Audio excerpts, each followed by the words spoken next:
अध्याय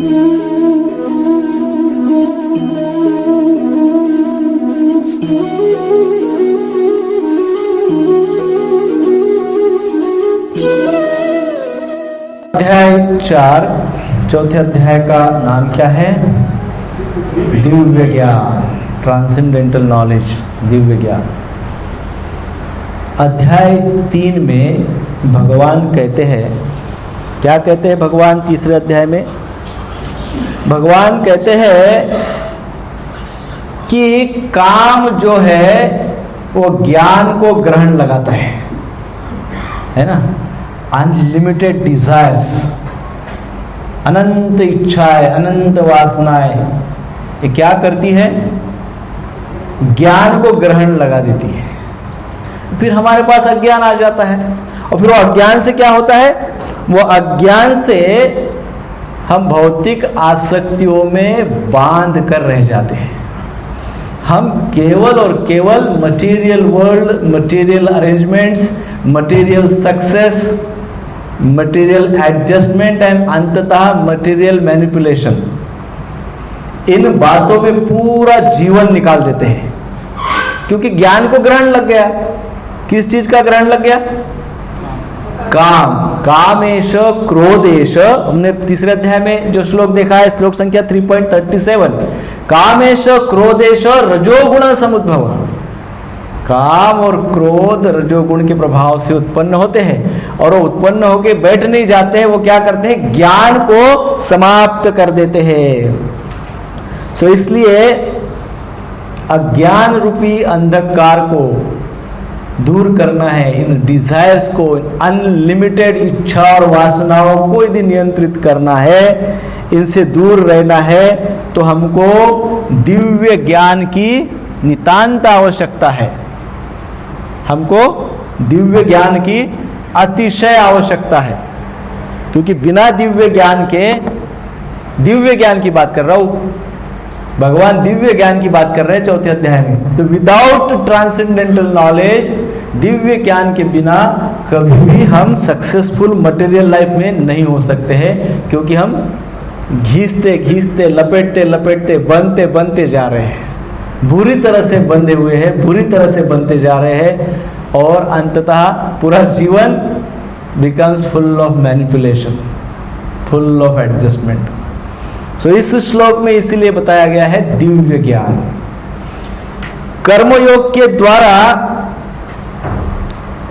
हमको कृष्ण कॉन्शियसनेस या कृष्ण भावना भावित हम हो सकते हैं, है ना? ज्ञान भी प्राप्त किया जा सकता है कर्मयोग के द्वारा, परंतु आज की स्थिति में, as on today, present time में केवल कर्म ही कर्म है, योग तो है ही नहीं, है कि नहीं? आज क्या है?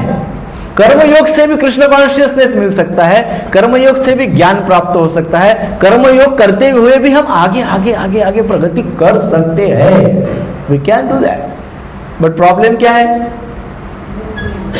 वो कर्मयोग में का योग मिसिंग है, और फुल टाइम क्या है? कर्म ही कर्म, कर्म ही कर्म, कर्म ही। अरे कितने कर्म कर रहे हैं, कब से कर रहे हैं, कितने जीवन से कर रहे हैं, कितने लाइफ टाइम से कर रहे हैं, और कर करके केवल बनते जा रहे हैं, मैनिपुलेटिव होते जा रहे हैं, क्योंकि उसमें योग नहीं है।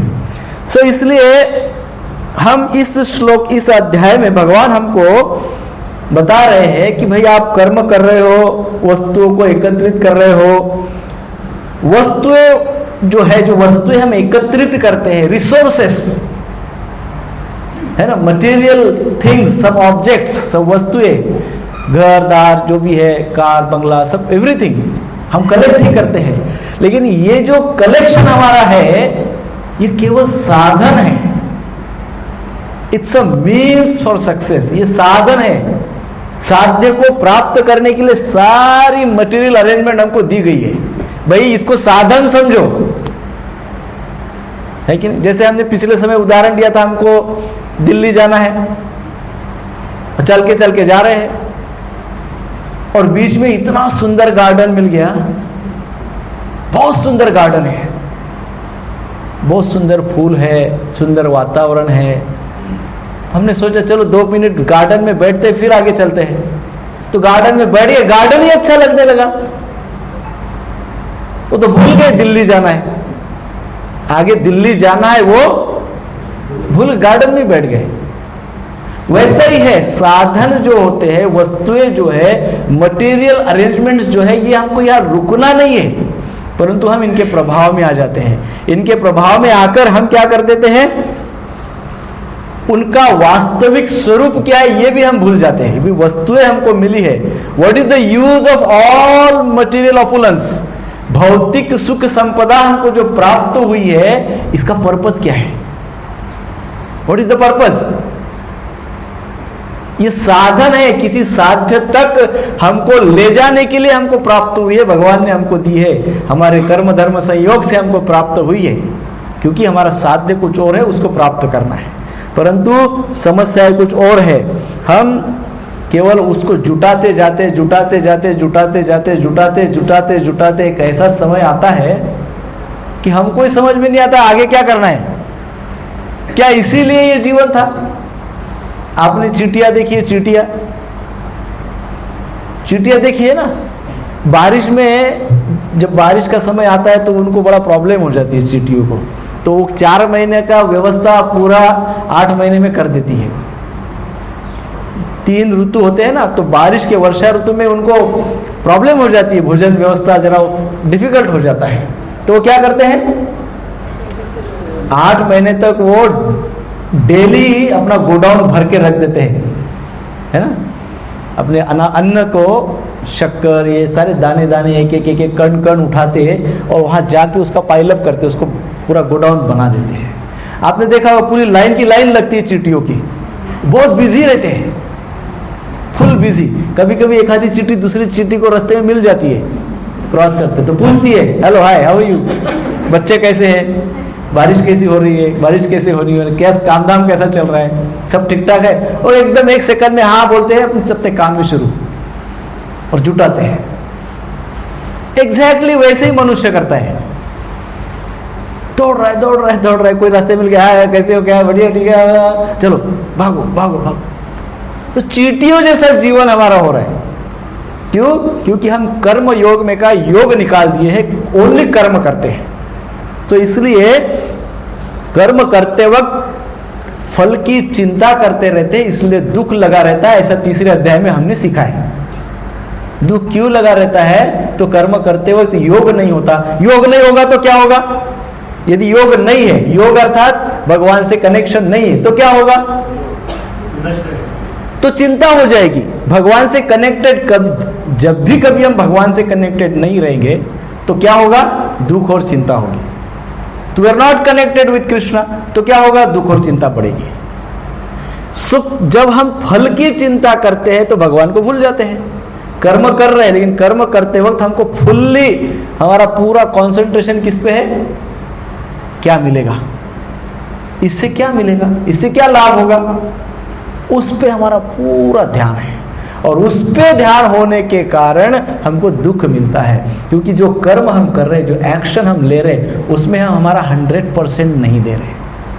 We are not able to give और 100% इन प्रेजेंट एक्शन, क्योंकि हमारा आधा जो है, हमारे पर्सनालिटी का हाफ पर्सनालिटी फ्यूचर में चला गया। फल क्या मिलेगा? नहीं मिलेगा तो, ऐसा नहीं मिलेगा तो, वैसा नहीं मिलेगा तो, उस समय नहीं मिलेगा तो, मुझे काम में नहीं आया तो, और काम कर रहे हैं। तो इसमें क्या होगा? हमको दुख प्राप्त होगा। इसलिए यहाँ 3रे अध्याय में यह भी बात हमने कही कि जब कर्म फल की हम बहुत ज्यादा चिंता करते हैं और फिर वो कर्म फल नहीं मिलता, इतनी चिंता की, पूरे जीवन भर कर्म करते गए, फल की चिंता की, फल तो मिला नहीं, अंततः फल मिला नहीं, जो वांछित फल है, जिसकी इच्छा है, वो तो नहीं मिला। तो क्या होगा? पूरे दिन भर, पूरे जीवन भर चिंता की, अंततः फल नहीं मिला तो दुख मिल गया, फिर दुख हुआ। तो पूरा जीवन इसी प्रकार से चला जाता है, इसी प्रकार से। ये हम सब की समरी है हमारे सबके जीवन की एक समरी है, ऐसा ही है। अब मैं इसमें क्या ज्यादा बताऊं, कोई व्यक्ति ड्रंकार्ड होता है, आपने बहुत देखे होंगे, हमने देखे रोज के जीवन में, ड्रंकार्ड व्यक्ति होता है, बड़ा होशियार होता है, सब कुछ जानता है, सब जानता है, एवरीथिंग, पर मानता नहीं है कि नहीं? तो बस कर्म का जो सिद्धांत है ना, वो ऐसा ही है। हम सब जानते हैं, जानते हैं कि नहीं? मैं अभी जो बताया हूं 10 मिनट में, वो हम सब जानते हैं, तीसरे अध्याय की बातें हैं। प्रॉब्लम है मानना, उसको मानते नहीं है। सो इसलिए भगवान ने सोचा कि चौथा अध्याय भी बोल दूं। ये मानने वाले नहीं है, चलो ज्ञान की बात करता हूं, हो सके मान जाए, है ना? यदि ज्ञान की बात करता हूं, दिव्य ज्ञान की बात करता हूं, सक्सेस की बात करता हूं, यश की बात करता हूं, शांति, सुख, समृद्धि की बात करता हूं, तो शायद मान जाए। तो ये सब प्राप्त तो दिव्य ज्ञान से होगा, तो इसलिए चलो दिव्य ज्ञान देके देखता हूं। तो भगवान ने इस प्रकार से जीवात्मा को इतने घोर अंधकार से निकालने के लिए ये दिव्य ज्ञान रूपी चौथा अध्याय बताया है। इसलिए हम आज चौथे अध्याय की शुरुआत करते हैं। अब ये ज्ञान क्या करता है? ये ज्ञान हमारे बुद्धि में प्रकाशित होता है, और जब ये ज्ञान हमारे बुद्धि में प्रकाशित होता है तो काम वश में हो जाता है। जो अनलिमिटेड डिजायर्स है, अनंत इच्छाएं, अनंत कामनाएं हैं, वो मर्यादित हो जाती है, वो रिड्यूस हो जाती है, रिड्यूस हो जाती है, कुछ तो गल जाती है, कुछ कामनाएं तो गल जाती है, रह जाती है जो आवश्यक है। ऐसी इच्छाएं जो रह जाती है वो आवश्यक। इस प्रकार से दिव्य ज्ञान हमारे ऊपर इफेक्टिव हो जाता है, और फिर क्या हो जाता है? हमारे पास, जैसे हमने कहा, कामेश क्रोधेश रजोगुण समुद्भव, रजोगुण के कारण काम और क्रोध है। तो धीरे धीरे जब ये दिव्य ज्ञान हम डाइजेस्ट करने लग जाते हैं धीरे धीरे, तो क्या होता है? रजोगुण जो है वो धीरे धीरे सतोगुण में बदलता है। हाँ, पैशन जो है हमारा, रजोगुण जो है वो क्या हो जाता है? धीरे धीरे over the period of time सतोगुण में बदल जाता है। सो अब इस ज्ञान को कैसे प्राप्त करें, इस दिव्य ज्ञान को किस प्रकार से प्राप्त किया जा सकता है, उसका वर्णन इस चौथे अध्याय में है। 3.30 में भगवान ने कहा था, मयि सर्वाणि कर्माणि सन्न्यस्त्याध्यात्म चेतसा निराशी निर्ममो भूत्वा युध्यस्व विगतज्वरः। तो कहते हैं, बहुत सुंदर बात है, मयि सर्वाणि कर्माणि, मयि अर्थात मुझे, सर्वाणि अर्थात सारे, कर्माणि अर्थात कर्म, मयि सर्वाणि कर्माणि सन्न्यस्य आध्यात्म चेतसा। सन्न्यस्य अर्थात दे दो, उसको दे दो मुझे। किसको दे दो? सर्व कर्म को मुझे दे दो, अर्थात मुझे अर्पण कर दो, भगवान कह रहे। और कैसे अर्पण कर? और फिर क्या करो?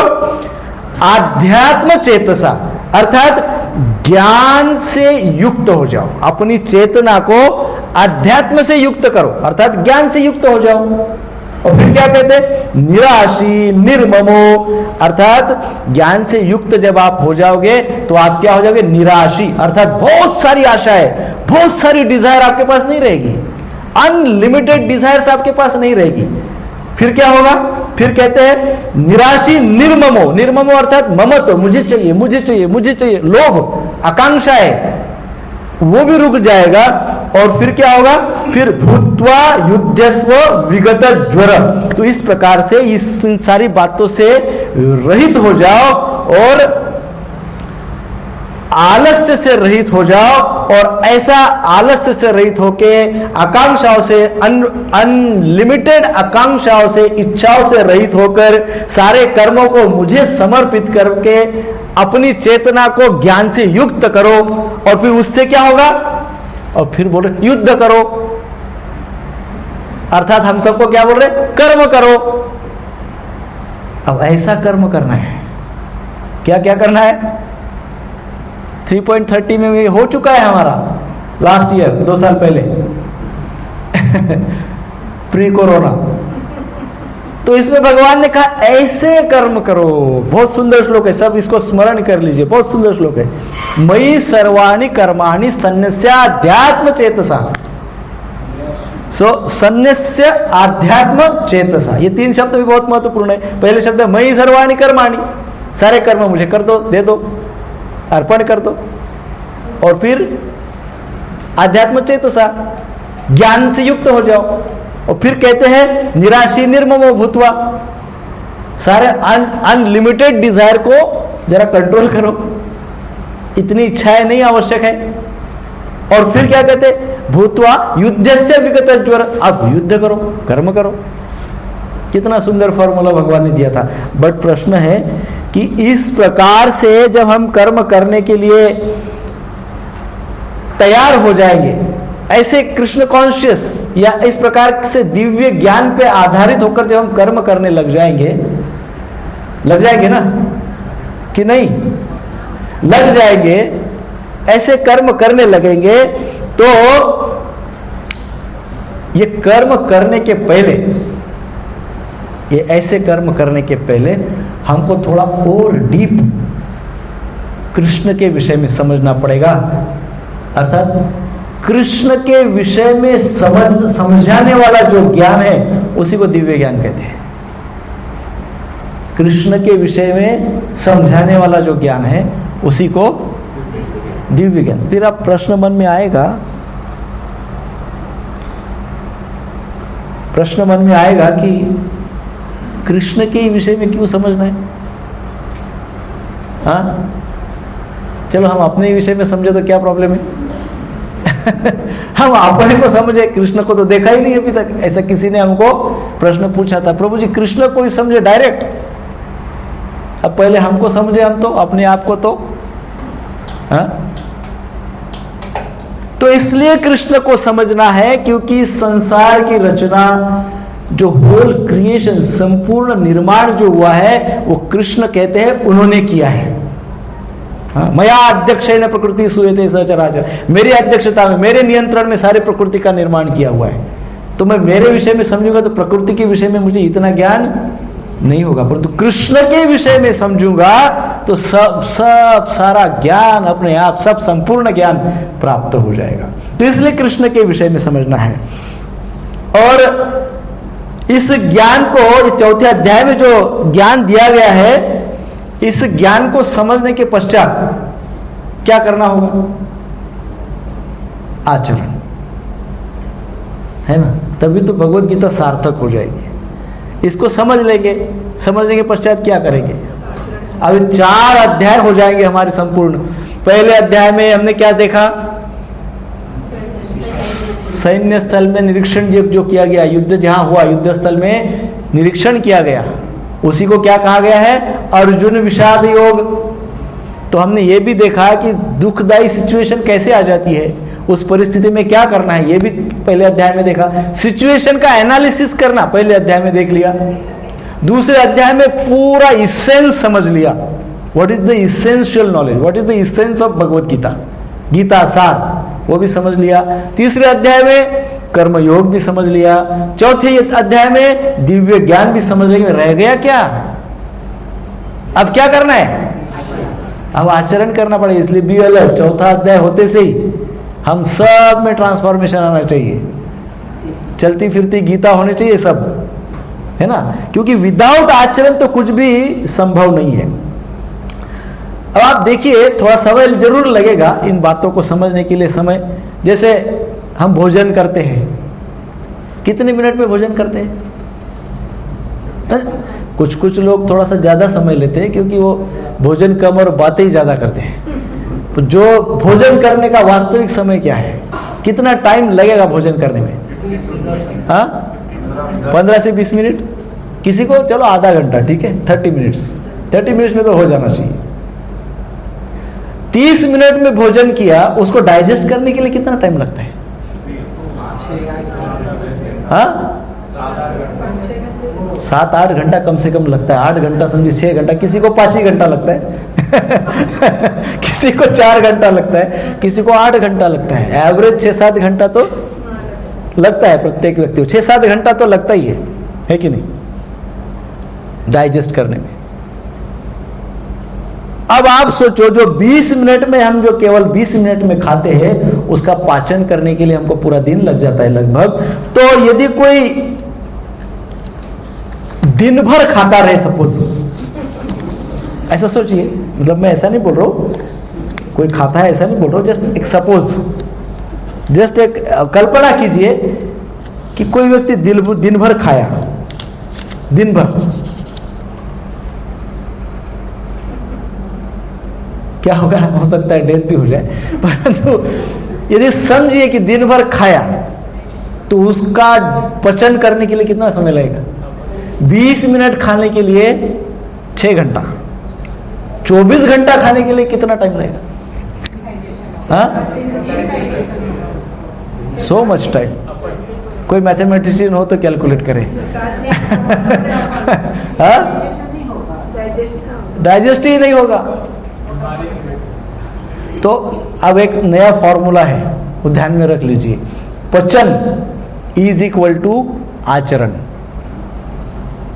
डाइजेशन इज इक्वल टू आचरण।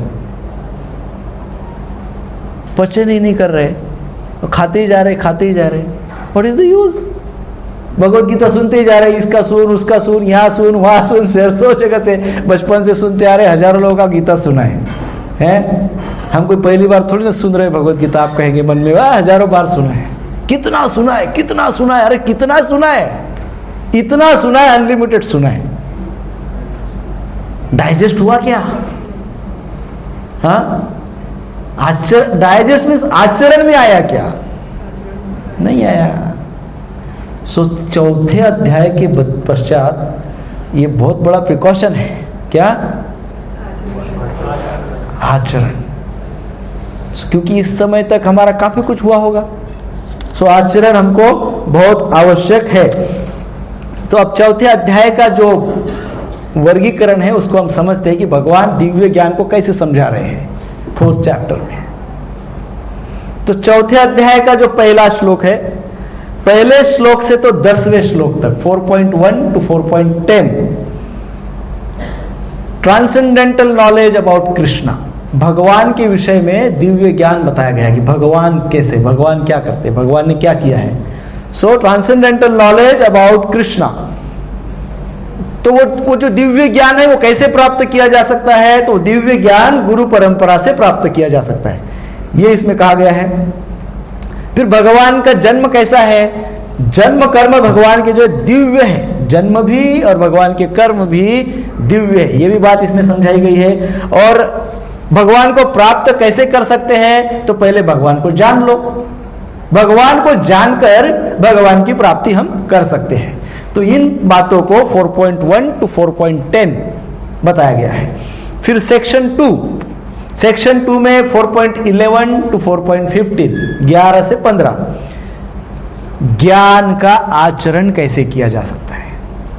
आचरण कैसे करें? ज्ञान तो प्राप्त किया, अप्लाइंग ट्रांसेंडेंटल नॉलेज, ज्ञान प्राप्त किया, अप्लाई कहां करेंगे, कैसे करेंगे?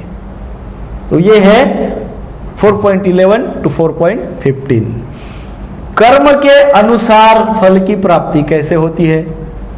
उसके पश्चात हमने पहले उदाहरण दिया है, what you deserve and desire,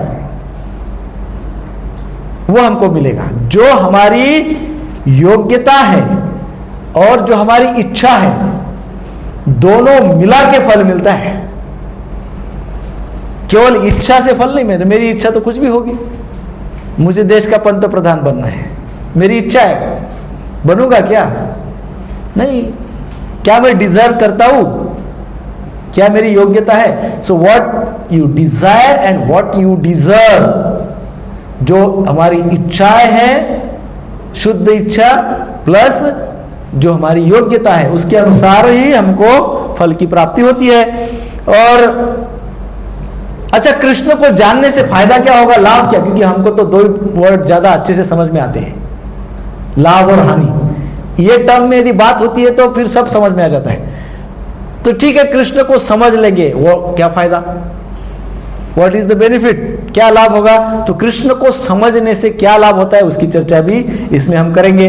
फिर सेक्शन 3, तीसरा पार्ट 4.16 टू 4.24, 16 से 24।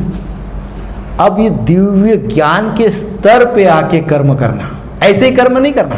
कैसे कर्म करना? दिव्य ज्ञान के लेवल पे आके कर्म करना, अर्थात कृष्ण कॉन्शियस कर्म करना। ये हम समझेंगे कैसे, 16 टू 24। देन जो कर्म हम करेंगे वो कैसे होंगे, वो कर्म का हमको कुछ रिएक्शन आएगा क्या? कुछ गड़बड़ तो नहीं होगी, करने जाते कुछ और होता कुछ और है, कुछ रिएक्शन तो नहीं आएगी? तो ऐसे कौन से कर्म है जिसकी रिएक्शन ही नहीं है, साइड इफेक्ट नहीं है, रिएक्शन नहीं है, वो इसमें हम चर्चा करेंगे।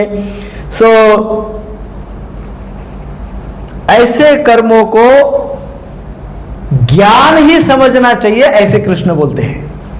भले ही हम कर्म कर रहे हैं, तो कर्म से भी वो कर्म नहीं रह जाते हैं, वो क्या हो जाता है, ज्ञान हो जाता है।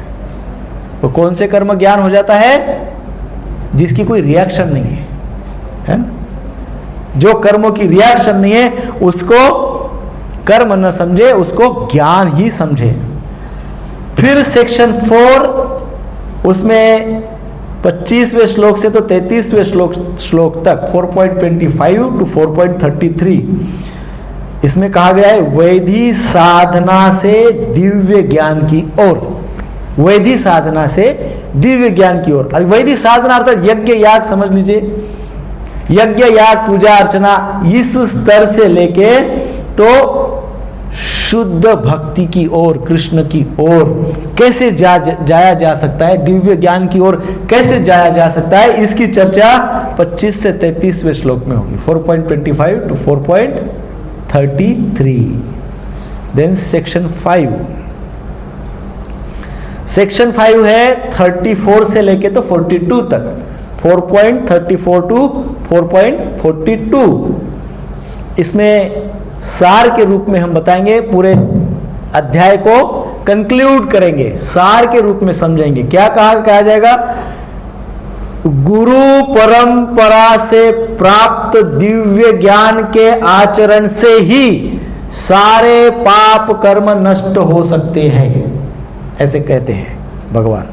प्रत्येक व्यक्ति ने दिव्य ज्ञान में स्थित होकर ही अपने कर्म करना चाहिए। प्रत्येक व्यक्ति ने दिव्य ज्ञान में स्थित होकर ही अपने कर्म करना चाहिए।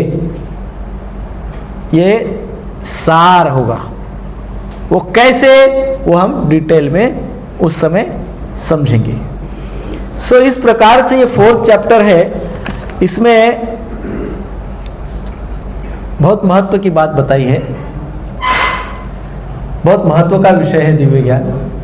फिर हमारे मन में और एक प्रश्न आएगा कि जब दिव्य ज्ञान इतना इंपॉर्टेंट है, इतना महत्वपूर्ण है, तो ये दिव्य ज्ञान पहले क्यों नहीं लिया, कर्मयोग पहले क्यों लिया? आएगा ना प्रश्न। तीसरा अध्याय क्या है? कर्मयोग। तो जब दिव्य ज्ञान इतना इंपॉर्टेंट है, उसको पहले ही ले लेते, कर्मयोग बाद में कर लेते। इतना इंपॉर्टेंट दिव्य ज्ञान। प्रभुपाद जी इस बात को बहुत सुंदर तरीके से समझाते हैं, बहुत बढ़िया समझाते हैं।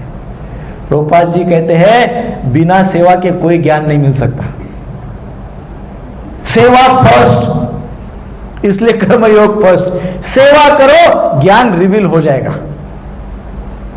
इसलिए अर्जुन को भगवान पहले से ही बोल रहे कर्म करो, युद्ध करो, युद्ध करो, सेवा करो मेरी। मैं बोल रहा हूं ना, आप करो युद्ध, सेवा करो, कर्म करो। प्रभुपाद जी इस बात को इस तरह से समझाते हैं कि पहले सेवा करो, सेवा करते करते you will understand who is Krishna. हमको कृष्ण कौन है, कृष्ण कैसे है, कृष्ण का स्वभाव क्या है, कृष्ण से संबंध कैसे बनाया जा सकता है, सब समझ में आएगा। सेवा करो। और अब सेवा करने का बहुत ही बढ़िया सुंदर अवसर है। कौन सा? जन्माष्टमी। 2 दिन मंदिर में जन्माष्टमी सेलिब्रेट होगी। 2 दिन, 18th एंड 19th, 18 तारीख और 19 तारीख, 2 दिन तक। 18 तारीख को 3 बजे से मंदिर में दर्शन, 3:30 साढ़े 4 बजे से दर्शन होंगे, लेकिन सेवा हमारे लिए 3 बजे से ही है। 3 बजे से तो रात को 12:30 बजे तक, 12:30 तक। और दूसरे दिन हमारे मंदिर में जन्माष्टमी है, तो दूसरे दिन सुबह 9 बजे से फिर रात को 12:30 बजे तक। तो कौन कौन सेवा के लिए इच्छुक है? बाकी लोगों को दिव्य ज्ञान नहीं चाहिए क्या?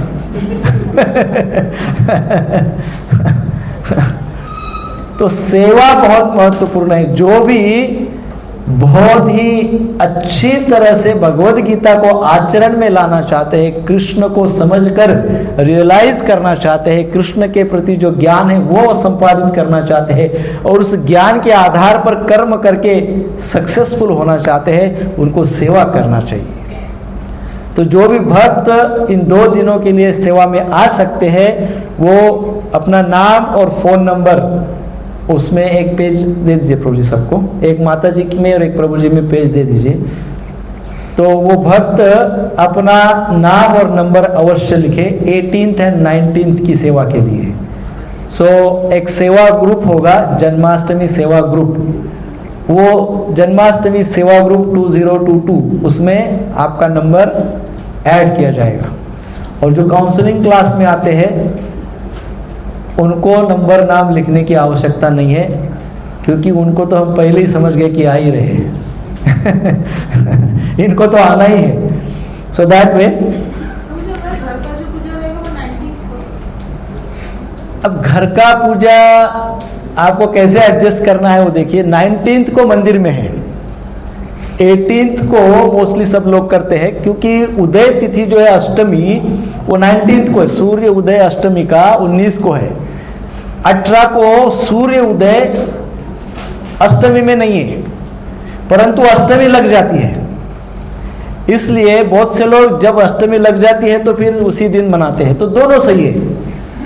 हमको यदि हम मंदिर के पास में रहते हैं तो फर्स्ट प्रायोरिटी, प्राथमिकता प्राण प्रतिष्ठित विग्रह की होनी चाहिए। घर में तो प्राण प्रतिष्ठा नहीं होती है, तो प्राण प्रतिष्ठा मंदिर में होती है। तो फेस्टिवल टाइम पे जहाँ प्राण प्रतिष्ठा, हमारे सौभाग्य है कि हमारे मीरा रोड में भगवान विराजमान है, श्री राधा गिरधारी जी, तो उनकी सेवा के लिए हमने प्रायोरिटी रखनी चाहिए और अकॉर्डिंगली घर की पूजा करनी चाहिए। प्रथम प्राथमिकता मंदिर का होकर फिर घर की पूजा को एडजस्ट करना चाहिए। तो इस प्रकार से हम सेवा कर सकते हैं। सेवा ज्ञान को कन्वर्ट कर देती है। सेवा क्या करती है? हाँ, ज्ञान को कन्वर्ट कर देती है। कन्वर्ट हो जाता है ज्ञान। किस में कन्वर्ट हो जाता है? हाँ, दिव्य ज्ञान। और सेवा ज्ञान को कन्वर्ट कर देती है किस में? हाँ, क्या? कृष्ण प्रेम। और बहुत सुंदर, हाँ, दिव्य कर्म और आचरण। और सब सही उत्तर है।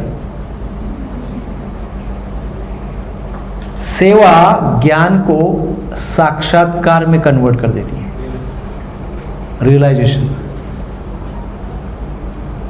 बिना सेवा के कितना भी ज्ञान ले लो, साक्षात्कार नहीं होगा। हाँ, ज्ञान तो भंडार है प्रभु जी। इतने ज्ञानी लोग हैं संसार में, इतने ज्ञानी मिल जाएंगे कि आप यहाँ से आधा किलोमीटर चल जाएंगे तो हजारों लोग, ज्ञानी लोग मिल जाएंगे आपको, लेकिन क्या उनको साक्षात्कार हुआ है? देखिए, नहीं। साक्षात्कार कब होता है? सेवा करने से। सो उस ज्ञान को सेवा क्या कर देती है? रियलाइजेशन अर्थात साक्षात्कार में कन्वर्ट कर देती है। सो इसलिए सेवा मस्ट है, सेवा अनिवार्य है कि नहीं? आवश्यक है सेवा। सो इसलिए हम पहले अध्याय से चौथे अध्याय के पहले श्लोक से हम शुरुआत करते हैं। श्री भगवान उवाच इमं विवस्वते योगं प्रोक्तवाहम् अव्ययम् विवस्वान् मनवे प्राह मनुर्इक्ष्वाकवे ब्रवीत्। अनुवाद और तात्पर्य श्रील प्रभुपाद जी के द्वारा। श्रील प्रभुपाद की जय। श्री भगवान ने कहा, मैंने अमर योग विद्या का उपदेश सूर्यदेव विवस्वान को दिया और विवस्वान ने मनुष्यों के पिता मनु को उपदेश दिया और मनु ने इसका उपदेश इक्ष्वाकु को दिया। ऐसे भगवान बोल रहे हैं। सो तात्पर्य हम पढ़ेंगे। तात्पर्य श्रील प्रभुपाद जी के द्वारा। श्रील प्रभुपाद की जय।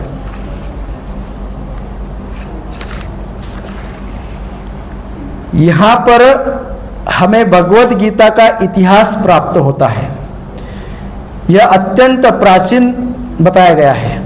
जब इसे सूर्यलोक इत्यादि संपूर्ण लोगों के राजा को प्रदान किया गया था। समस्त लोगों के राजा विशेष रूप से निवासियों की रक्षा के निमित्त होते हैं। अतः राजन्य वर्ग को भगवत गीता की विद्या को समझना चाहिए, जिससे वे नागरिकों पर शासन कर सके और उन्हें काम रूपी भवबंधन से बचा सके। मानव जीवन का उद्देश्य भगवान के साथ अपने शाश्वत संबंध के आध्यात्मिक ज्ञान का विकास है और सारे राज्यों तथा समस्त लोगों के शासनाध्यक्षों को चाहिए कि शिक्षा, संस्कृति तथा भक्ति द्वारा नागरिकों को यह पाठ पढ़ाएं। दूसरे शब्दों में, सारे राज्य के शासनाध्यक्ष कृष्ण भावनामृत विद्या का प्रचार करने के लिए होते हैं, जिससे जनता इस महाविद्या का लाभ उठा सके और मनुष्य जीवन के अवसर का लाभ उठाते हुए सफल मार्ग का अनुसरण करे। इस मनवंतर में सूर्यदेव विवस्वान कहलाता है, यानी सूर्य का राजा, जो सौर मंडल के अंतर्गत समस्त ग्रहों का उद्गम है। ब्रह्म संहिता के 5वें अध्याय के 52वें श्लोक में कहा गया है, यच्चक्षुरेश सविता सकल ग्रहाणाम राजा समस्त सुर मूर्तिरशेष तेजः यस्या गया भ्रमति संवृत काल चक्रो गोविंदमादि पुरुषम तमहं भजामि। ब्रह्मा जी ने कहा, मैं उन भगवान गोविंद की पूजा करता हूँ जो आदि पुरुष है और जिनके आदेश से समस्त लोगों का राजा सूर्य प्रभुत्व शक्ति तथा ऊष्मा धारण करता है। यह सूर्य भगवान के नेत्र तुल्य है और यह उनकी आज्ञानुसार अपनी कक्षा को तय करता है। सूर्य सभी लोगों का राजा है तथा सूर्य देव सूर्य ग्रह पर शासन करता है, जो ऊष्मा तथा प्रकाश प्रदान करके अन्य समस्त लोगों को अपने नियंत्रण में रखता है। सूर्य कृष्ण के आदेश पर घूमता है और भगवान कृष्ण ने विवस्वान को भगवत गीता की विद्या समझाने के लिए अपना पहला शिष्य चुना है। अतः गीता किसी मामूली सांसारिक विद्यार्थी के लिए कोई काल्पनिक भाष्य नहीं है, अपितु ज्ञान का मानक ग्रंथ है जो अनंत काल से चला आ रहा है। महाभारत में शांति पर्व में कहा है, महाभारत के शांति पर्व में हमें गीता का इतिहास इस रूप में प्राप्त होता है। त्रेतायुगादौ च ततो विवस्वान् मनवे ददौ मनुश्चलोक भृत्यर्थं सूता इक्ष्वाकवे ददौ इक्ष्वाकुणा च कथितो व्याप्य लोकानवस्थितः। त्रेतायुग के आदि में विवस्वान ने परमेश्वर संबंधी इस विज्ञान का उपदेश मनु को दिया और मनुष्यों के जनक मनु ने इसे अपने पुत्र इक्ष्वाकु को दिया। इक्ष्वाकु इस पृथ्वी के शासक थे और उस रघुकुल के पूर्वज थे जिसमें भगवान श्री राम ने अवतार लिया। इससे प्रमाणित होता है कि मानव समाज में महाराज इक्ष्वाकु के काल से ही भगवत गीता विद्यमान थी। इस समय कलियुग के 5000 वर्ष व्यतीत हुए हैं, जबकि इसकी पूर्णायु 4,32,000 वर्ष है। इसके पूर्व द्वापर युग 8,000 वर्ष था और इसके भी पूर्व त्रेता युग 8 लाख वर्ष था। इसके पूर्व त्रेता युग 12 लाख वर्ष था। इस प्रकार लगभग 20,05,000 वर्ष पूर्व मनु ने अपने शिष्य तथा पुत्र इक्ष्वाकु से, जो इस पृथ्वी के राजा थे, श्रीमद् भगवद गीता कही। कितने वर्ष कही? कितने वर्ष पूर्व? 20,05,000 वर्ष पूर्व भगवद गीता कही। वर्तमान मनु की आयु लगभग 30,53,000 नहीं, कितना है? कोई मैथमेटिशियन है क्या? हाँ, 30,53,00,000 वर्ष अनुमानित की जाती है, जिसमें 12,04,00,000 वर्ष बीत चुके हैं। यह मानते हुए कि मनु के जन्म के पूर्व भगवान ने अपने शिष्य सूर्यदेव विवस्वान को गीता सुनाई, मोटा अनुमान यह है कि गीता कम से कम 12,04,00,000 वर्ष पहले कही गई और मानव समाज में यह 20 लाख वर्षों से विद्यमान रही, और इसे भगवान ने लगभग 5,000 वर्ष पूर्व अर्जुन से पुनः कहा। समझ गए ना गणित? गीता के अनुसार ही तथा इसके वक्ता भगवान श्री कृष्ण के कथन के अनुसार यह गीता के इतिहास का मोटा अनुमान है। सूर्यदेव विवस्वान को इसलिए गीता सुनाई गई क्योंकि वह क्षत्रिय थे और उन समस्त क्षत्रियों का जनक है जो सूर्यवंशी है। क्योंकि भगवद गीता वेदों के ही समान है, क्योंकि इसे श्री भगवान ने कहा था, अतः यह ज्ञान अपौरुषेय है। चूंकि वैदिक आदेशों को यथारूप में बिना किसी मानवीय विवेचना के स्वीकार किया जाता है, फलतः गीता को भी किसी सांसारिक विवेचना के बिना स्वीकार किया जाना चाहिए। संसारी तार्किक जन अपनी अपनी विधि से गीता के विषय में चिंतन कर सकते हैं, किंतु यह यथारूप भगवद गीता नहीं है। अतः भगवद गीता को गुरु परंपरा से यथारूप में ग्रहण करना चाहिए। यहाँ पर यह वर्णन हुआ है कि भगवान ने इसे सूर्यदेव से कहा, सूर्यदेव ने अपने पुत्र मनु से और मनु ने अपने पुत्र इक्ष्वाकु से कहा। हरे कृष्णा कृष्णा कृष्णा हरे हरे, हरे राम राम राम हरे हरे। तो इस प्रकार से श्रील प्रभुपाद जी ने तात्पर्य में बहुत सुंदर संक्षेप में वो वर्णन, पूरा इतिहास बताया है। तीसरा अध्याय जब शुरू हुआ था तो तीसरा अध्याय अर्जुन के प्रश्न से शुरू हुआ था। अर्जुन ने क्या प्रश्न पूछा था? अर्जुन ने प्रश्न पूछा था, तत्किम कर्मणि घोरे नियोजयसि माम केशव। तत्किम कर्मणि घोरे माम नियोजसी केशव। तत्किम कर्मणि, तो इसलिए हे केशव, हे कृष्ण, नियोजसी, मुझे ऐसी सेवा क्यों दे रहे हो? कई बार हम बोलते हैं ना, भाई ये सेवा मुझे क्यों ऐसा से। तो अर्जुन ने भी कहा कि आप ये मुझे सेवा क्यों दे रहे हो? कौन सी सेवा दे रहे हो? बोले घोर कर्मणि, घोर कर्म करने की सेवा मुझे दे रहे हो आप, युद्ध करने की सेवा दे रहे हो। That's not good. ये ठीक, ये अच्छी सेवा नहीं है। मतलब कई बार अभी हम जूते के स्टैंड पे हम क्यों सेवा करें, हम दूसरी सेवा करें।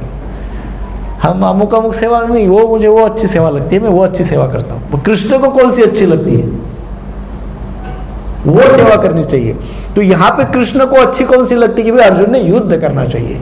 तो तीसरे अध्याय की शुरुआत में कृष्ण का ये प्रश्न था, अर्जुन का ये प्रश्न था कि इसलिए हे कृष्ण, तत्किम कर्मणि, मुझे ऐसे कर्म में, कर्मणि घोरे माम नियोजसी केशव, हे केशव ऐसे घोर कर्म में मेरे को क्यों नियोजित कर रहे हो? Why me? So, यदि बुद्धि, यदि ज्ञान कर्म से श्रेष्ठ है, तो मुझे कर्म में क्यों लगा रहे हो? ज्ञान में लगाओ ना। अच्छा ज्ञान दे रहे, और अच्छा ज्ञान दो, और अच्छा ज्ञान दो, कर्म क्यों करूं? उसमें भी घोर कर्म, ऐसा पूछते हैं। वो क्या कहते हैं? वो कहते हैं कृपया आप निश्चित करके, आप पहले खुद निश्चित हो जाइए केशव कि आपको बोलना क्या है। निश्चित होकर ही एक ही उपदेश दीजिए, एक प्रकार का उपदेश दीजिए, कंफ्यूजिंग उपदेश मत दीजिए। कई बार हम भगवत गीता के क्लास में जाते हैं, बोलते बहुत अच्छा क्लास था प्रभु जी, क्या समझा? कुछ भी नहीं।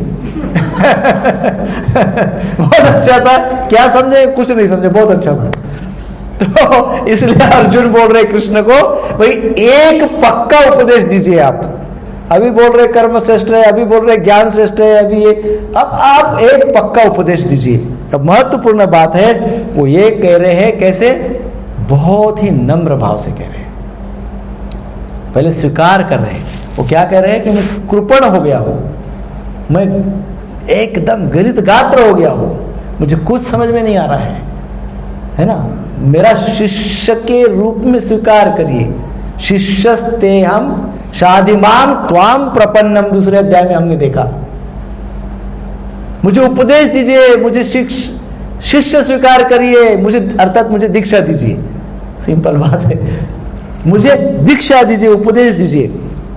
शिक्षा दीजिए, दीक्षा दीजिए, उपदेश दीजिए। ऐसे थोड़ी ना शिक्षा या दीक्षा दी जाती है ना? शिक्षा दीक्षा कैसे मिलती है? दीक्षित भक्त है, उनको पता है कैसे मिलती है। पहले तो हमारी इच्छा होनी चाहिए, तीव्र इच्छा होनी चाहिए। अब हमारी इच्छा कब होगी? यदि हमको शिक्षा, एजुकेशन मिला हो, शिक्षा मिली हो, तो सबसे पहले तो क्या आता है? शिक्षा लेनी चाहिए, श्रवण करना चाहिए, सुनना चाहिए, शिक्षा प्राप्त करनी चाहिए, एजुकेशन प्राप्त करना चाहिए, आध्यात्मिक। पहले शिक्षा, हम शिक्षा लेना, जैसे आप सब भक्त अभी भगवत गीता के क्लास में, you have strong desire to listen Bhagavad Gita. आपको भगवत गीता सुनने का एकदम दृढ़ श्रद्धा है, विश्वास है, तो आप बारिश हो, तूफान हो, कुछ भी हो, आप बरोबर आ जाते हैं। 4 साल से आ रहे हैं, बीच में 2 साल और 6 साल, है ना, रेगुलर आ रहे हैं। सो फर्स्ट इज शिक्षा, एजुकेशन। जब वो शिक्षा मुझे प्राप्त हुई होगी तभी तो इच्छा होगी ना। अपने आप बिना कुछ जाने कैसी इच्छा होगी? नहीं होगी। कुछ जान लिए है इसलिए इच्छा हो रही है कि चलो कृष्ण से कुछ उपदेश लेते हैं। कुछ पहले जान लिया कृष्ण के विषय में, सो इसलिए पहले एजुकेशन, उसके पश्चात डिजायर। पहले शिक्षा, फिर इच्छा। अच्छा, इच्छा भी हो गई, 6 साल से इच्छा होगी प्रभु जी। कोई बोलता है 10 साल से केवल इच्छा ही है प्रभु जी। सो नेक्स्ट क्या आता है? प्रतीक्षा। पहले शिक्षा, फिर इच्छा, फिर प्रतीक्षा। जब तक अर्जुन पूरे सरेंडर नहीं है तब तक कृष्ण ने अर्जुन को प्रतीक्षा ही करवाई ना। शुरू पूरा पहला अध्याय अर्जुन ही बोले, कृष्ण बोले ही नहीं। बोले करने दो इसको प्रतीक्षा, बोलने दो। तो प्रतीक्षा तो मोस्ट इंपॉर्टेंट है। सो शिक्षा, इच्छा, प्रतीक्षा। प्रतीक्षा मीन्स हम जो वेट करते हैं कि हमको कृपा हो जाए, हमको ज्ञान मिल जाए, हमको इंस्पिरेशन मिल जाए, हमको साक्षात्कार हो जाए, हमको उपदेश मिल जाए, दीक्षा हो जाए, उसके लिए प्रतीक्षा। प्रतीक्षा के पश्चात मोस्ट इंपॉर्टेंट तितिक्षा। प्रतीक्षा के पश्चात क्या होता है? तितिक्षा। तितिक्षा करुणी कवाहा सुहृदः सर्वदेहिनाम। तितिक्षा अर्थात, तितिक्षा इस शब्द का शब्दशः अर्थ क्या है? सहनम सर्व दुखानाम अप्रतिकार पूर्वकम। बहुत सुंदर है। सहनम सर्व दुखानाम अप्रतिकार पूर्वकम। सारे दुखों को सहन करना। कैसे सहन करना? अप्रतिकार। प्रतिकार नहीं करना है, दुख आया है, प्रतिकार नहीं। अब पांडवों को शिक्षा हुई, ऐसा वनवास हुआ, जैसे जो कुछ भी वनवास हुआ उन्होंने जैसा मिला उसको प्रतिकार नहीं किया, एक्सेप्ट किया, स्वीकार किया, है ना, एक्सेप्टेड। अपने करंट वर्तमान का स्वीकार करें, वर्तमान के साथ रिवोल्ट न करे, है ना। तितिक्षवा करुणिका, तितिक्षवा अर्थात ऐसा व्यक्ति जो कैसा है, ऐसा सहनम सर्व दुखानाम अप्रतिकार पूर्वकम। फिर क्या कहा गया है, चिंता विलाप रहितम। क्या करूं, मुझे तो दुखी है, क्या करूं, मैं तो दुखी हूं, क्या करूं, मैं तो दुखी हूं, ये नहीं चलेगा। क्या कहा गया है, चिंता विलाप रहितम, चिंता और विलाप से रहित हो जाओ। और फिर क्या कहा गया है, फिर कहा गया सा तितिक्ष निगद्यते, उसको तितिक्ष्व कहते हैं। That person is known as तितिक्षव। भागवतम में श्लोक आता है, तितिक्षवा करुणिका सुहृद सर्वदेहिनाम अजात शत्रव शांत सदैव साधु भूषण। साधु का भूषण है, क्या है साधु का भूषण, साधु का भूषण है तितिक्षवा, सबसे पहला भूषण। तितिक्षवा का अर्थ जो अभी हमने बताया, जो सारे दुखों को सहन करता है। कैसे सहन करता है सारे दुखों को, कहा गया है अप्रतिकार पूर्वकम, प्रतिकार नहीं करता है। फिर क्या कहा गया है, चिंता विलाप रहितम, चिंता विलाप नहीं करता है, वही सिचुएशन में बैठा चिंता कर, अरे चलो आगे बढ़ो, forget it, accept it and go ahead. चिंता है, विलाप है, दुख है, रिएक्शंस है, फिर उसको प्रतिकार है, रिवेंज है, फॉरगेट इट। देन सा तितिक्षव निगति, ये तितिक्षव का लक्षण है। कारुणिका, साधु का दूसरा लक्षण है करुणा होती है, दयाशील होते हैं। तीसरा लक्षण है सुहृद, सभी के साथ उनका प्रेम का संबंध होता है। सुहृद, किसी के भी प्रति, शत्रु के भी प्रति हृदय में विष नहीं रहता है उनके। हाँ, फिर कहा गया है सर्वदेहिना, सारे देहियों के प्रति कोई उनके अंदर द्विजा भाव नहीं रहता है। अजात शत्रव शांत, उनका अजात शत्रु अर्थात उनका कोई शत्रु नहीं होता है, शांत स्वभाव के होते हैं, और ये साधुओं के लक्षण होते हैं। तो यहां पे कहा गया है एक ही लक्षण केवल, शिक्षा, इच्छा, प्रतीक्षा, तितिक्षा। प्रतीक्षा कर ली, अभी तक प्रतीक्षा कर ली, अब थोड़ा तितिक्षा होनी चाहिए, अब तितिक्षा होनी चाहिए। अर्थात क्या होना चाहिए, सहन शक्ति, टॉलरेंस, सहन शक्ति वो बढ़नी चाहिए, है ना। तू मैं नहीं होनी चाहिए, रिएक्ट नहीं करना चाहिए। फिर हो जाता है दीक्षा, उसके पश्चात हो जाती है, कौन कौन दीक्षा में वेटिंग में है वो हाथ ऊपर करे। हाँ, जो दीक्षा में वेटिंग में है वो ये फॉर्मूला समझ ले। और जिनकी दीक्षा हुई है, यदि ये फॉर्मूला उन्होंने फिट नहीं किया है अपने आप के ऊपर, तो फिर उसको फिर से B to B, back to basic, basic से शुरुआत करिए। और फिर उसके पश्चात दीक्षा का अर्थ क्या होता है, क्षय। क्षय, क्षय का अर्थ क्षय, क्षय क्या, दी अज्ञान का क्षय होना और ज्ञान की शुरुआत होना, उसको कहते हैं दीक्षा। और दीक्षा के पश्चात क्या होनी चाहिए, बहुत सारे दीक्षित भक्त भी बैठे हैं यहाँ पे। समीक्षा, समीक्षा अर्थात क्या, एनालिसिस, सेल्फ एनालिसिस, दूसरों का नहीं, दूसरों के तो अपन तूफान एनालिस्ट है, दूसरों का एनालिसिस करो, कुछ अभ्यास करने की आवश्यकता नहीं, घंटों तक कर सकते हैं। कभी किसी पड़ोसी का एनालिसिस करने के लिए बोलो तो आज शुरू हुआ तो कल तक भी चलेगा, तो भी कम पड़ेगा। अपना स्वयं का एनालिसिस करो बोले तो अरे क्या आवश्यकता है, पहले तो आवश्यकता नहीं, फिर होगी भी तो एक सेकंड में एनालिसिस हो जाएगा। क्या, हमारा मन तो बहुत अच्छा है, हमारा मन बहुत अच्छा है, बस हो गया एनालिसिस। सो ये नहीं चलेगा। सो समीक्षा, समीक्षा का अर्थ है एनालिसिस करना, विवेचन करना। हाँ, अपना स्वयं का परीक्षण करना, विवेचन करना, एनालिसिस करना, अपना स्वयं का परीक्षण करते आना चाहिए। स्वयं का परीक्षण, स्वयं का एनालिसिस, विवेचन स्वयं का करने की हमको आदत होनी चाहिए। स्वाध्याय कहते हैं उसको। क्या कहते हैं? स्वाध्याय। अपनी कंपटीशन स्वयं के साथ ही करनी चाहिए। अरे 5 साल पहले मैं बहुत अच्छा था, आज क्या हो गया? अरे मैं कल बहुत अच्छा बिहेव किया, आज क्या हो गया? आज कल से ज़्यादा अच्छा बेटर बिहेव करो। 5 साल पहले जितने अच्छे इंसान थे, आज और ज़्यादा अच्छे इंसान बनो। सो अपने स्वयं के साथ स्वयं कंपटीशन करना चाहिए। सो ये बात जो मैं कह रहा हूँ, ये बात इसलिए कह रहा हूँ, इतनी सारी आचरण के लिए कह रहा हूँ, क्योंकि इच्छाएं तो ट्रिमेंडस है हमारे पास, है ना, सब कुछ है। शिक्षा भी कम नहीं ले रखी है हमने। कई भक्त तो 15-15, 20-20, 50-50 साल से शिक्षा लेते हैं। हम कई सालों से शिक्षा ले रहे, यहाँ से वहाँ से, वहाँ से वहाँ से, हजारों जगह से शिक्षा ले रहे हैं कि नहीं ले रहे? ले रहे ना। तो समस्या आचरण की है। इसलिए फिर से एक बार बोलते हैं, रिवीजन करते हैं। क्या? शिक्षा, इच्छा, प्रतीक्षा, तितिक्षा, दीक्षा, समीक्षा।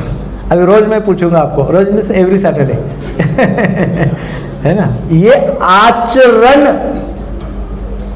की ओर हमको ले जाती है सारी बातें, है ना।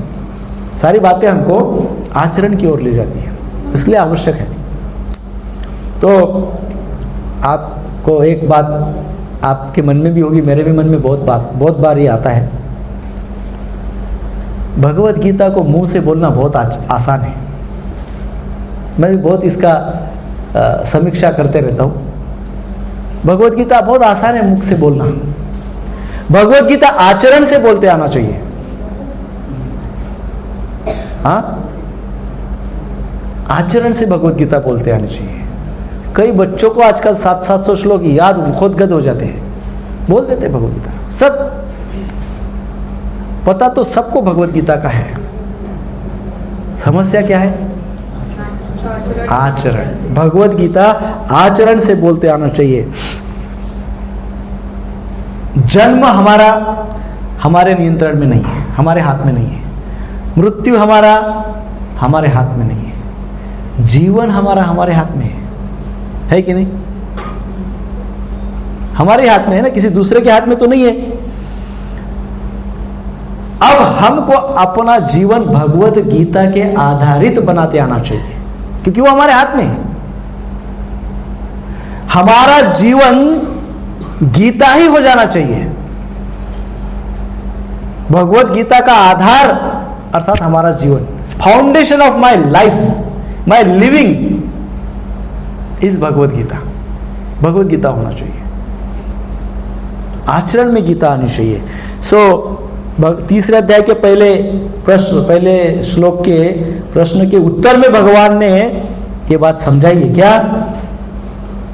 कि हे कृष्ण, हे अर्जुन, युद्ध कर्म घोर कर्म नहीं है। तुम जो समझ रहे हो घोर कर्म, वो घोर कर्म नहीं है, वो आपका कर्तव्य कर्म है, ऑब्लिगेटरी ड्यूटी है। ये घोर कर्म नहीं है, कर्तव्य कर्म है। इससे यह भी सिद्ध होता है कि युद्ध के लिए भगवान कृष्ण का पूरा समर्थन था। भगवान कृष्ण चाहते युद्ध करो, युद्ध करो, युद्ध ही करो। और अर्जुन ने भी टू द एक्सटेंट, कुछ हद तक अब चौथे अध्याय तक तो मान लिया था कि भाई युद्ध करना पड़ेगा। ठीक है कृष्ण, आपने तीसरे अध्याय में बहुत सारे आर्गुमेंट देखी।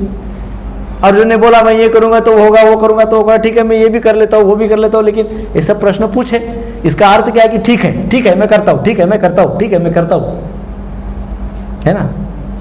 जैसे हम बोलते हैं प्रभु जी 16 माला जब, हाँ ठीक है प्रभु जी करता हूँ, प्रभु जी 16 माला, हाँ ठीक है प्रभु जी करता हूँ, प्रभु जी एकादशी को 25 माला, हाँ करता हूँ, हाँ करता हूँ, है ना। प्रभु जी सेवा है, हाँ करता हूँ। ऐसे ही अर्जुन बोल रहे हाँ करता हूँ, हाँ करता हूँ। अब कृष्ण तो भगवान है, अंतर्यामी है, सब जानते हैं। अर्जुन बोल तो रहे करता हूं, लेकिन उत्साह कुछ नहीं दिख रहा है, है कि नहीं? उत्साह, कोई व्यक्ति को कुछ काम कुछ बताओ, सेवा कुछ बताओ, तो केवल एक्सेप्टेंस, केवल स्वीकार करना या इतना सफिशिएंट नहीं है। उत्साह दिखना चाहिए। जैसे हमारे फेस्टिवल पे बहुत सारी सेवाएं होती है, या नॉर्मल इसमें भी सेवाएं होती है, तो कोई कोई भक्तों को उत्साह दिखता है, कोई कोई भक्त वेट करते हैं, बोलेंगे तो करेंगे कि नहीं? वो बोलेंगे तो करेंगे वाली स्टेज है अर्जुन की अभी इस समय। बोले हैं इसलिए हाँ बोल रहे हैं, लेकिन कृष्ण ने ये जान लिया कि अर्जुन में अभी उत्साह नहीं दिख रहा है। उत्साह निश्चयान धैर्य तत्कर्म प्रवर्तनात्, उत्साह ये दिव्य गुण है। उत्साह ऐसे ही नहीं आता है, जब हमारा हृदय एकदम सिंसियर क्लीन रहता है, शुद्ध रहता है, प्रेम से ओतप्रोत रहता है, तब हमारे जीवन में चैतन्य उत्साह रहता है। जब हमारे हृदय में कूड़ा कचरा भरा रहता है, तो हमारा जीवन उत्साह की तो बहुत दूर की बात है, नर्वस रहता है, उदासीन रहता है, निगेटिविटी से भरा पड़ा रहता है, एक ही जगह में घूमते रहता है, प्रगति नहीं होती है। सो उत्साह, अब जब कृष्ण को इस बात का अंदाज आया तो कृष्ण देख रहे थे, कृष्ण चुप बैठ गए। कृष्ण सोचे चलो प्रतीक्षा करता हुए क्या क्या सोचता है, क्या क्या बोलता है। तो अर्जुन क्या सोच रहे हैं? जब ये श्लोक बोला, क्या श्लोक है? श्लोक में क्या कहा गया है? श्लोक में कहा गया इमं विवस्वते योगम प्रोक्तवाहम अव्ययम विवस्वान मनवे प्राह मनुर इक्ष्वाकम ब्रवीत। श्लोक में कहा गया कि मैंने ये ज्ञान पहले किसको किसको दिया।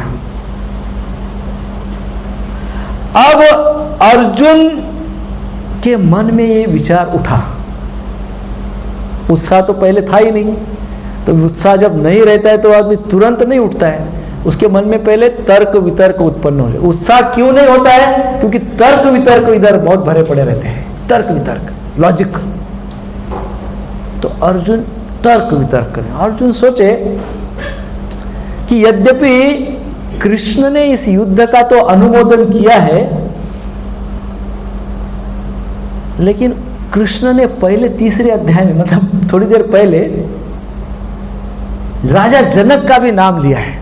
प्रभुपाद जी ने तात्पर्य में बहुत अच्छा समझा इस बात को, है ना। 3.20 में जनक का उदाहरण दिया था। क्या उदाहरण दिया था? कृष्ण समझा रहे थे कि कर्मयोग कितना आवश्यक है। तो कर्मयोग आवश्यक है ये समझाते हुए कृष्ण अर्जुन को कह रहे थे 3.20 में, ये कृष्ण राजा जनक जैसे राजाओं ने भी केवल अपने नियत कर्मों को करने से ही सिद्धियां प्राप्त की है। केवल अपने ऑब्लिगेटरी ड्यूटीज, अपने कर्तव्य कर्म करने से अनेकों प्रकार की सिद्धियां प्राप्त की है राजा जनक जैसे राजाओं ने, ऐसा बोला था। तो अर्जुन वो सोच रहे हैं कि जनक जैसे राजा, फिर भी अर्जुन सोचे फिर भी मुझे समझ नहीं आ रहा है। क्या समझ में नहीं आ रहा है? जनक राजा को जो भी ज्ञान प्राप्त हुआ होगा वो फिर कौन सी परंपरा से प्राप्त हुआ होगा?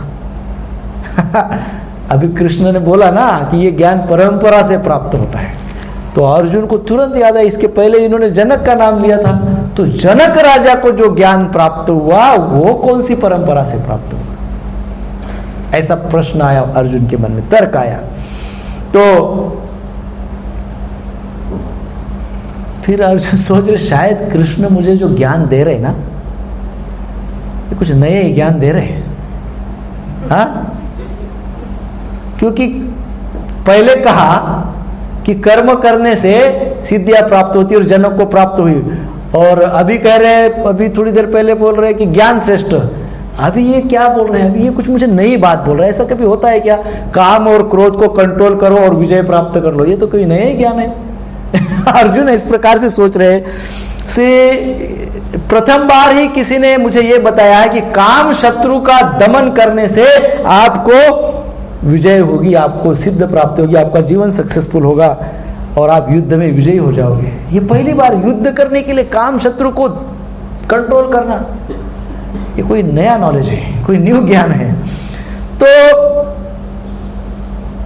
अर्जुन के मन में एक संभवतः एक प्रश्न आया होगा कि क्या ये सेम ज्ञान जो मुझे आप दे रहे हो, क्या ये सेम ज्ञान किसी को पहले किसी परंपरा में मिला है? ऐसा ज्ञान कैसा? काम शत्रु को, इच्छाओं को, अनेक वासनाओं को कंट्रोल करो, ऐसा ज्ञान किसी को पहले कोई परंपरा में दिया होगा? ऐसा अर्जुन के मन में प्रश्न आया। और ऐसी शिक्षा मेरे अतिरिक्त, ऐसा ज्ञान मेरे अतिरिक्त पहले किसी ने स्वीकार किया होगा? दिया भले ही होगा, किसी ने स्वीकार किया होगा कि मैं ही हूं स्वीकार करने वाला, है ना? यदि ऐसा है तो किस परंपरा में यह ज्ञान स्वीकार हुआ है? किसने यह ज्ञान का स्वीकार किया है? इस प्रकार अर्जुन ये निश्चित नहीं कर पा रहे हैं कि काम शत्रु पे नियंत्रित करके विजय प्राप्त हो सकता है। इस बात को अर्जुन निश्चित नहीं कर पा रहे हैं, फिक्स नहीं कर पा रहे हैं। इसलिए ऐसी सिचुएशन अर्जुन की आ गई कि अब वो कोई प्रश्न ही नहीं पूछ रहे, बैठे ना युद्ध कर रहे ना प्रश्न पूछ रहे ना युद्ध कर रहे ना प्रश्न पूछ रहे, बैठे। क्योंकि मन में ये चल रहा है ना, क्या चल रहा है भाई? ये ज्ञान सेम मेरे पहले किसी को दिया गया होगा क्या? अच्छा, किसी को दिया भला ही गया होगा, लेने वाला कौन कौन है? वो कोई परंपरा होगी क्या? ये मन में चल रहा है, इसलिए चुपचाप बैठा है, कोई प्रश्न नहीं पूछा और बाण भी नहीं उठा रहे, धनुष्य भी नहीं उठा रहे, युद्ध भी नहीं कर रहे हैं। अब श्री कृष्ण भी क्या कर रहे हैं? श्री कृष्ण भी प्रतीक्षा कर रहे हैं प्रश्न पूछने की। श्री कृष्ण भी रुके हुए हैं, वो भी प्रतीक्षा कर रहे हैं। जब श्री कृष्ण ने देखा कि अर्जुन अपने मन में जो इतना तूफान उठा हुआ है, ये सब लॉजिक चल रहा है कि कौन होगा वो जिसने मेरे पहले ज्ञान लिया होगा, किसने लिया होगा कि नहीं लिया होगा, कि मैं पहला ही हूं, किसने दिया, क्या चल रहा है, क्या होगा, कैसे होगा, कौन सी पर, ये सब तो है। ये सब सोच के चुप बैठ गए। कृष्ण जान लिए कि अर्जुन जो है, उस अर्जुन के मन में जो संशय उत्पन्न हुआ है, वो संशय पूछ नहीं पा रहे, वो संशय प्रकट नहीं कर पा रहे। संशय तो हुआ है लॉजिक के आधार पे, पर वो पूछ नहीं पा रहे हैं। भगवान कृष्ण तो दयालु भक्तवत्सल है, तो कृष्ण ने सोचा चलो मैं ही कृपा कर देता हूं, ये समझ गए। इसलिए कृपा करने हेतु, अर्जुन के ऊपर कृपा करने हेतु कृष्ण ने अपने ही ओर से इस चौथे अध्याय के पहला श्लोक बोलना शुरू कर दिया, अर्जुन के ऊपर कृपा करने के लिए, क्योंकि कंफ्यूज है, डाउट्स है और पूछ भी नहीं पा रहे हैं। तो वो तो सही गुरु है ना, वो समझ गए शिष्य की क्या समस्या है ना। हमारे सब के हृदय में चैत्य गुरु के रूप में वो बैठे हुए हैं। चैत्य गुरु परमात्मा भगवान कृष्ण चैत्य गुरु के रूप में हमारे सब के हृदय में विराजमान है। यदि हमारे मन में कभी कोई संशय आ जाता है और हमारा अंतःकरण शुद्ध है, यह बहुत आवश्यक है, निस्वार्थ भाव है, कपट नहीं है, तो वो चैत्य गुरु ऐसे कुछ अरेंजमेंट कर देते हैं कि हमारा संशय दूर हो जाता है ना। वैसे ही अर्जुन का वो संशय वो समझ गए और उन्होंने चौथे अध्याय के पहले श्लोक से उनका संशय दूर करने के लिए प्रारंभ किया, ज्ञान देना प्रारंभ किया। और इसलिए इमं विवस्वते योगम प्रोक्तवाहम अव्ययम, प्रोक्तवान हम अव्ययम,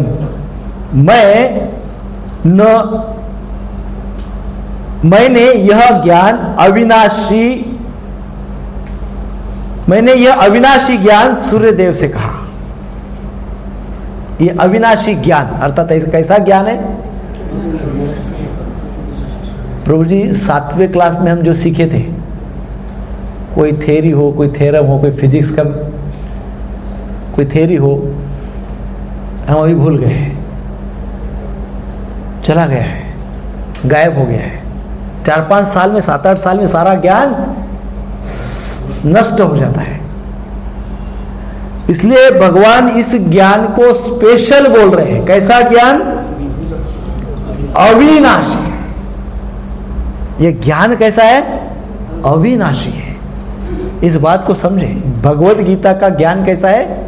यदि हम उसको रियलाइज करते हैं, रियलाइज की बात कर रहा हूं, केवल सुनने की बात नहीं कर रहा हूं, रियलाइज करते हैं, आचरण में लाते हैं, तब वो ज्ञान अमर हमारे साथ नित्य रहता है। और जब जब भी हमको उस ज्ञान की आवश्यकता पड़ती है, तुरंत वो प्रकट हो जाता है हमारे सामने। तो इस प्रकार से प्रभुपाद जी ने तात्पर्य में बहुत अच्छे से समझाया है वो, कि ये सूर्य देव से जो ज्ञान कहा है, विवस्वान, विवस्वान अर्थात क्या? सूर्यदेव। सूर्यदेव क्या है? सूर्यदेव एक देव है ना, सूर्यदेव एक देव है, परंतु वो ना तो मनुष्य है, ना तो पृथ्वी पे रहते हैं, और ना ही वो कई लोग सोचते हैं ना कि वो सूर्य के ऊपर रहते हैं वो देव, वैसा भी नहीं है। वो कहां रहते हैं? तो सूर्य देव एक उनका एक लोक होता है, जहां वो देव के रूप में रहते हैं। जैसे पृथ्वी है, तो पृथ्वी को देवी कहते हैं। तो पृथ्वी का एक पर्सनालिटी है, देव के रूप में, व्यक्तित्व है देवी के रूप में। अच्छा, वो कहां रहती है? तो पृथ्वी देवी का रेसिडेंस है वरुण लोक। वैसे सूर्य देव देवलोक में रहते हैं, सूर्य लोक में रहते हैं, मनुष्य के देव के रूप में रहते हैं। यह प्रथम पंक्ति जो है इस श्लोक की, इसको सुनकर अर्जुन सोच रहे हैं और आश्चर्यचकित हो रहे हैं। वो ये सोच रहे हैं, यार श्री कृष्ण तो मेरे दोस्त हैं, he is my friend, Krishna is my friend, such a great friend I have. इतने महान मेरे फ्रेंड, मेरे मित्र है, मेरा सखा है, कि ये मेरे सखा ने, मेरे इस मित्र ने ये क्या सूर्यदेव को दिया? वाह, क्या ग्रेट फ्रेंड है मेरे। ऐसा थोड़ी देर के लिए आश्चर्यचकित हो गए।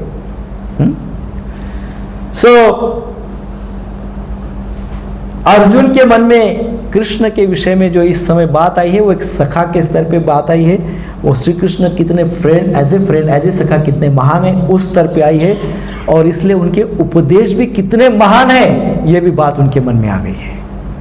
अब यहां अर्जुन का मोड चेंज हो गया। वो सोचे कि उनका उपदेश भी इतना महान है, सूर्यदेव ने उनका सुना, इस प्रकार से। श्रीमद् भागवतम में सूर्यदेव का वर्णन किया गया है, जो तात्पर्य में है। सभी को मेरा नम्र निवेदन है कि 4.1 ये तात्पर्य अच्छे से पढ़े। वो पूरे मैथमेटिक्स है, उसमें किसके कितने वर्ष क्या। अभी हम, क्योंकि समय का अभाव है, समय ऑलरेडी 10 मिनट लेट हो चुके हैं, तो आप उसको एक बार रिवाइज करिए, हाँ, उसको पढ़िए, और उससे पता चल जाएगा कि कितना पुराना ये ज्ञान है। सूर्यदेव, इस प्रकार सूर्यदेव कल्याण के जिज्ञासुओं को श्री कृष्ण प्राप्ति का उपाय बताते हैं। क्यों? सूर्यदेव ने क्या किया? वो ज्ञान स्वयं तक नहीं लिया, उन्होंने मनु को दिया, जो मनुष्य के प्रथम मनुष्य है, उनको ज्ञान दिया। उन्होंने अपने पुत्र को ज्ञान दिया। इस प्रकार से सूर्यदेव क्या चाहते थे? सारा मनुष्य संसार, सारे जीवात्माएं प्रकाशित हो जाए ज्ञान से, और इसलिए वो पूरे संसार को प्रकाशित भी कर रहे हैं एक्सटर्नली, और इंटरनली उन्होंने पूरे संसार को प्रकाशित करने की भी सेवा की है। तो इस प्रकार से हम यदि संक्षेप में सुने तो मनु के पुत्र इक्ष्वाकु है। ये श्रीमद् भागवतम में इसका वर्णन है, 9वें स्कंद के पहले अध्याय के 9 से 12 ये श्लोक आप पढ़ सकते हैं, 9.1.9 to 12। सूर्यदेव के वंश का वर्णन करते हुए श्री शुकदेव गोस्वामी क्या कहते हैं? शुकदेव गोस्वामी कहते हैं, गर्भोदक्षाई विष्णु से चतुर्मुख ब्रह्मा उत्पन्न हुए। ब्रह्मदेव से मरीचि, जो सप्तर्षि है उसमें से मरीचि की उत्पत्ति हुई। मरीचि से कश्यप आ गए। कश्यप और आदिति का विवाह हुआ, उनसे सूर्यदेव विवस्वान का जन्म हुआ कश्यप और आदिति से, और उनका विवाह संज्ञा से हुआ। और फिर सूर्यदेव और संज्ञा के पुत्र श्राद्ध देव मनु हुए, और इस प्रकार से श्राद्ध देव मनु और श्रद्धा का विवाह हुआ, और उनके 10 पुत्र थे। इसमें इक्ष्वाकु, नृग, शर्यति, दिष्टि, इस प्रकार से 10 पुत्र श्रीमद् भागवतम में पूर्ण विस्तृत वर्णन है। तो वो ज्ञान उन्होंने फिर इक्ष्वाकु को दिया, अर्थात मनु वंश में जो सर्वप्रथम है उनको वो ज्ञान दिया। सो वास्तव में ये परंपरा ब्रह्मदेव से शुरू होती है। तो ये प्रश्न हो सकता है कि गुरु शिष्य परंपरा ब्रह्मा जी से प्रारंभ होती है, परंतु भगवान ने अर्जुन से ऐसा क्यों कहा कि उन्होंने ये ज्ञान विवस्वान से दिया, है कि नहीं? परंपरा तो ब्रह्मा जी से शुरू हुई, तो इन्होंने कहा ये तो विवस्वान को सर्वप्रथम दिया। तो इसका उत्तर 4.2 में है। सो ब्रेक के बाद हरे कृष्णा कृष्णा कृष्णा हरे हरे, हरे राम राम राम हरे। श्रील प्रभुपाद की जय।